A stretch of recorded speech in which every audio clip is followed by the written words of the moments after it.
1 जुलाई से लागू होने वाली दिल्ली ईवी पॉलिसी में सबसे दिलचस्प है स्क्रैपिंग इंसेंटिव या कबाड़ से कमाई। माने अगर कोई शख्स अपनी BS4 कार को स्क्रैप कराता है और उसकी जगह नई इलेक्ट्रिक कार खरीदता है तो उसे सरकार की ओर से 1 लाख रुपए तक का स्क्रैपिंग इंसेंटिव दिया जाएगा। लेकिन उतना आसान नहीं है जितना दिख रहा। लेकिन आपको बेकार में परेशान होने की जरूरत नहीं, हम सब बता देते हैं। BS4 साल 2010 में इंडिया के 13 शहरों में लागू हुआ था। इसे साल 2017 में पूरे इंडिया में लागू किया गया। इसके बाद सरकार ने BS5 को स्किप करके 2020 में सीधे BS6 लागू कर दिया, जो अभी तक चल रहा है। BS4 कार को स्क्रैप करने पर 1 लाख तक का, 2 व्हीलर के लिए करीब 10,000 रुपए का और 3 व्हीलर के लिए 25,000 रुपए तक का इंसेंटिव दिया जाएगा। कबाड़ में कार देने के लिए उसका दिल्ली में रजिस्टर होना जरूरी है।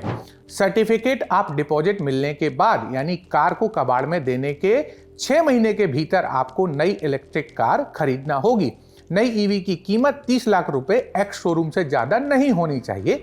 हालांकि इसमें कोई दिक्कत नहीं होगी क्योंकि देश में छोटी से लेकर मझोली और कुछ SUV इसी दायरे में आ जाती हैं।